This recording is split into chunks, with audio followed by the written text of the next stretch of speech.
Oh, women can be smart. I like a man who looks like a brick. 大家好，欢迎回到我们的频道，我是怀玉君，我是主力。今天我们要讨论的呢，就是我们各自的理想型是什么样的。因为评论区很多人在问相关的一些问题，就是你们怎么看上对方的呀？为什么在一起？看上对方的什么特质啊？然后今天我们想就这个话题来聊一下。那我们现在就开始吧。So Julie, before we met, what physical attributes do you prefer?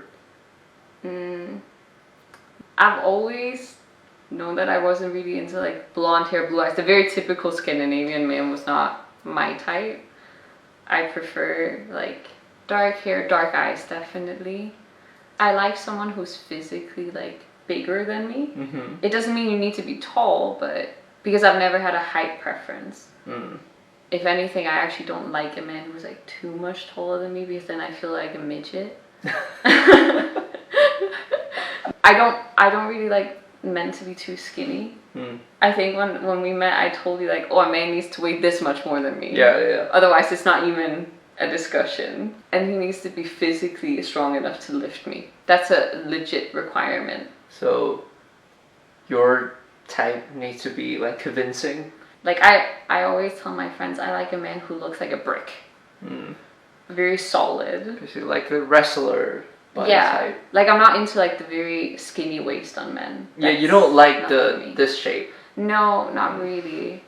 Like, and this is not to say that it doesn't look good. It's just not what I'm personally attracted to. First thing I noticed in his pictures, like, was first of all that he had big arms and big shoulders. I was like. And then it was the fact that his face looked very cold. I like the cold appearance. And he looked good in a suit, which is one of my other things. I like men who wear suits. Nice suits, not cheap suits, but like a really nice put together suit where I can tell that you cared about how you look in it. So what about you? I like tall women. Yeah. I'm not shy about it. No. He told me right away. Yeah. And I like people who have big smile. Yeah, I like people, I would say, who look like grown up. Yeah, you like mature, like the very like womanly thing. Yeah. You like the stereotype. I think both of us, funny enough, like the traditional stereotype. I don't like the little girl type. Yeah, there are a lot of people like. Yeah, it's big here. I gotta say, like in Europe, it's not a thing you see a lot. So that I think for a lot of Westerners will be a bit shocking when they come to Asia because it's so hyped here. Where in my country it's very like, oh, you gotta mature fast. Like looking mature is seen as a compliment when you're young. Like teenagers want to look mature and womanly. I mean, in Dongbei we have a word for this. It's like 大方. I think in that like Dongbei and that Myron are very, very similar. Yeah. Because we both value like that very like strong independent woman is a popular thing. I can appreciate that China gives women space to be girls when they are girls. Yeah. I think that is something that could be a lot better in Europe because we push girls at a very young age to look like women. Yeah, a lot of people said, oh, Westerners look mature. It's just, they tend to push themselves to grow up faster. Yeah, they want to be grown up. They want to look like grown up. So do you remember that someone left us a comment telling us like looks isn't everything, don't focus on appearance? Someone went a little bit crazy on YouTube. Yeah, on our first video about that. And I think people will assume that we only cared about appearances, and of course it plays a role because we met on a dating app. So your pictures is probably like 70 or 80% of why a person will give you a shot, if not more. Yeah. But I feel like we should talk about the personalities we like because of course he is my type. He fills my criteria perfectly. Especially the fact that you can lift me with one arm. Like gold star. And I am tall. So let's talk about what kind of personality you like first. I think I prefer people who are outgoing. Yeah, people who are talkative, People who know a lot, people who are curious. That's very important. Mm-hmm. People who are smart. Mm-hmm. Yeah. Yeah. So she fits it perfectly. Oh, women can be smart. 光长头发不长脑子。Oh shit. Sorry, I had to. What a world. I know, it's so shocking. Yeah. People who can really hold a conversation. Yeah. Yeah, I think your relationship, no matter who you are, is kind of doomed from the get-go if you can't talk with each other. Yeah. Because let's say you want to spend the next 40 years together, you need to talk a lot. I think for me, it's a lot of the same stuff. I want someone outgoing because I am extremely outgoing. So I want someone who's like a happy-go-lucky person. I think I'm a person that tries to focus on like what makes my life happy. And I try to do like the whatever about things that bother me when I can.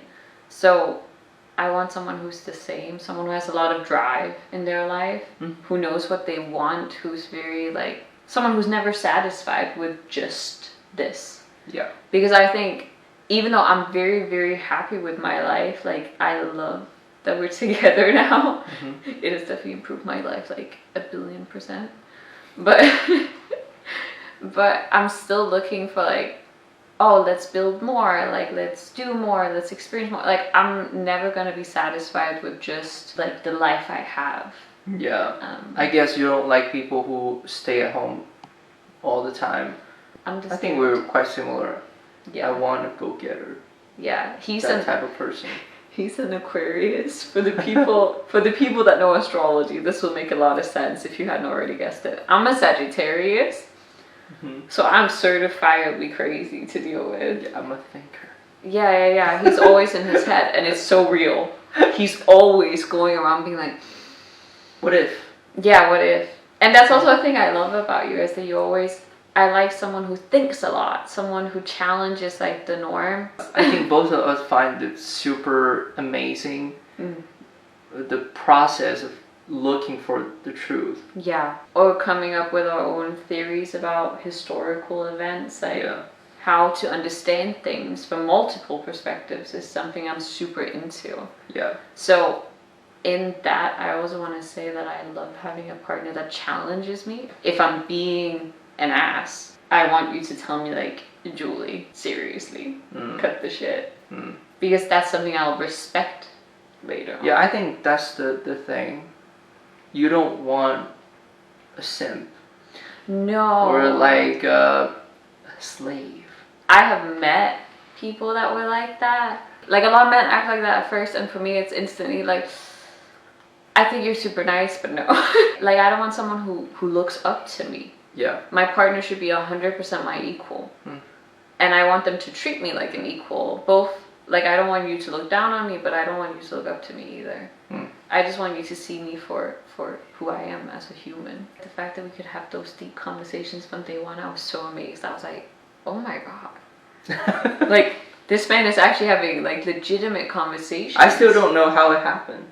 I still don't know either. Yeah. We started talking and then we couldn't shut up. So, what interest would you like your partners to have? I mean, a very basic one is that I like keeping fit. I like staying healthy. Yeah. And staying active is a big part of my life. I used to ride horses very, very intensely when I was younger. And now that I have gotten older and I stopped riding horses, like fitness is a big thing for me. And it doesn't need to be like going and working out. It can be just that you like a sport, so you have an active lifestyle. Yeah. Because I feel like it's tough if it's a big part of your everyday life to stay active and the other person is like a couch potato 24/7. So that's something I like sharing. I love that he worked out, so we could go work out together. Yeah. Because it's very fun, I think.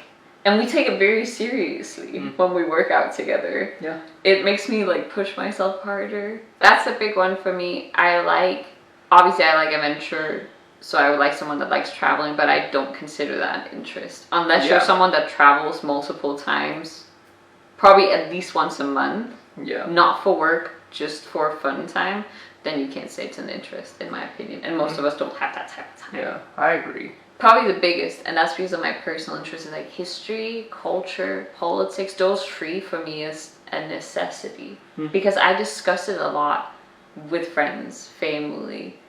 I'm a very debate-heavy person, and not in a way where I want to push my ideals on someone. I just like hearing other people's perception and perspective. My closest friends all live lives that are very, very far away what I choose for my life, but I respect it, and I'm one of the most supportive people with their lifestyle. Yeah. So what interests do you like someone to have if you were to date them? I think ours are quite similar. Yeah. Otherwise we won't be together. We have both said this when we first met, that it was unbelievable because we shared almost identical values. I've been used to like telling people or explaining to people. Yeah. But I didn't need to do that when I talked to you. I know most of our viewers are male, but I've noticed men tend to do this to women because they assume we don't know stuff. So I think that's a thing I also despise in society a lot. So yeah, I'm happy I got myself a good one. Thank God. So I think another thing that really makes or breaks a relationship or a romantic interest is that we all have expectations of a partner. And I think people very rarely discuss them. So what would you say you want a partner to do for you in a relationship? What do you expect of a partner? I want my partner to support me when I need their support. And also I need to feel I'm loved. That's the part that people ignore the most, at least for men. A thing I noticed that you complimented me for early on, when we talked about it, was that I would wait. I would give him space to talk, and I would show that I listened. I think a lot of us sometimes forget to listen in today's world. Like a lot of us have become used to being very focused on what we want. Yeah. And in a relationship, you do have to give up a little bit of that. Like you can't be that selfish. You can't be the center of everything. Yeah. And you shouldn't want to be, you know. Yeah. And I also expect my partner to be a very kind person. Also very loving person, polite person. Yeah. Like one time he did something, like a cultural difference. What was it you did? It was like this. Yeah. Like let's go. And I instantly like froze up, and I just felt so mad because that's not something you do in my culture. So I was like, okay, don't do that again. Because I told you I instantly felt annoyed at you. Yeah. But obviously I realized that it probably was something different when I confronted you about it. You were like, oh, I'm so sorry. But that was very funny. You've done it one more time on accident, and then you stopped midway through because you remembered that it would make me upset. Yeah. And also I think people should expect that their partner has similar marriage or family value. For sure. Yeah. Because otherwise I feel like you'll just constantly be fighting and there'll be a kid there. So what's your expectation on your partner? So I always expect a partner, again I said equality, and I mean that also in the home. Like obviously there'll always be someone that does slightly more in periods. Like let's say you're working a lot of overtime. Of course I'll pick up more of the slack at home. Like for example, if you one day have kids together, I want to know for a fact that when I'm overwhelmed, which every parent gets, that you're gonna be there for me and tell me like, hey, I booked you like a spa trip, or like go to the hairdresser, get your hair done, feel good about yourself, I'm taking the kids, don't worry about anything. And you leave me alone and don't call me and ask for help. So I can also be the person I want to be and still be myself. Like enjoy my own interests. Yeah, I gotta say I was so surprised because he spoils me a lot. Because I don't mean like presents necessarily. He does give me stuff. Like every time we're out, he's like, do you want it? And I'm always like, no. Because I feel awkward asking. Then stuff. I'm not being a qualified boyfriend. A qualified boyfriend shouldn't ask. Oh, you should just get it. But then I'll get mad at you. See, that's the difference. Why? You get mad if I don't ask. Maybe I was just looking at it because I found it interesting, but I don't want to wear it. And now I feel like if he bought me a necklace that I don't love, I'm forced to wear it now to show how grateful I am. For example, if I'm like, oh, I'm not feeling so good, that he's like, oh, let me get you something to drink. Remember to eat. Like, those things mean a lot because it shows the little caring moments. It's I think that's the bare minimum. It should be. Yeah. But I gotta say, my experience is different. My parents also say he loves her so much. My parents were super happy when they met him. In December, because they were like, oh, he just does whatever for her. Like, he'll do whatever it takes for Julie. And it made my parents feel very relieved, because I gotta say that's a quality that can be very difficult to find. Because, you know, some people set a lot and they probably believe they can do it. Yeah. Yeah. And I think that's probably the last thing is, I'm a person, but don't tell me you're gonna do something if you're not gonna do it. A promise is a promise. Like, especially a partner, I should be able to trust that you'll do whatever you can to keep your promises. Yeah. Because sometimes, of course, stuff happens, but it shouldn't be something you expect your partner to be okay with either. You should be apologetic. The problem is she is too apologetic. And she's making me very apologetic now.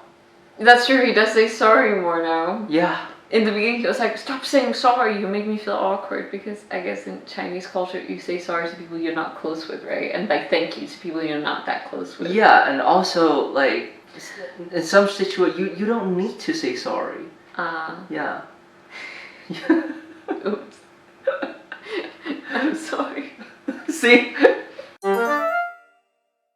But I think we should also add that we're like the lucky situation, I would say. I'm very, very lucky to find a partner that just matches me. And like my friends have told me, most Danes, just like most Chinese people, like dating Chinese people. Like, that's most people's preference. Yeah. Most Danes also like dating either Danes or other Scandinavians, because you're the same types of people. Automatically, you have a lot more in common. And you usually like the physical appearance of someone who looks similar to you.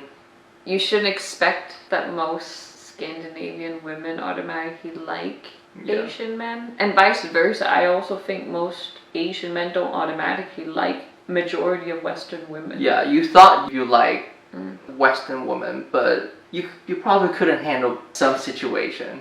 And people in Scandinavia who like Asian, who want to date Asian, like people here that wants to date white people. I think you need to be careful to not fall into that fetish realm. Yeah.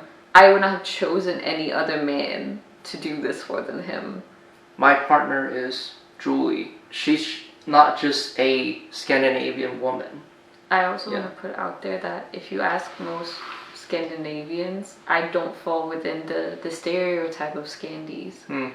Our value or like habit line up. Yeah, and I would say I have a very easy time in this society, because I think a lot of China's societal values happen to match my own. Yeah. I trust, even if I ended up looking way different than I do now, Jay would still love me the exact same, because it's who I am that he fell in love with. Alright, so I hope that this shed a little bit of light about what made us get together, and also just what type of person we were looking for before we found each other. And yeah, I hope that you guys will come back for future videos of ours, and that you might consider subscribing if you haven't already. And yeah, we'll see you guys in the future. Bye. Bye.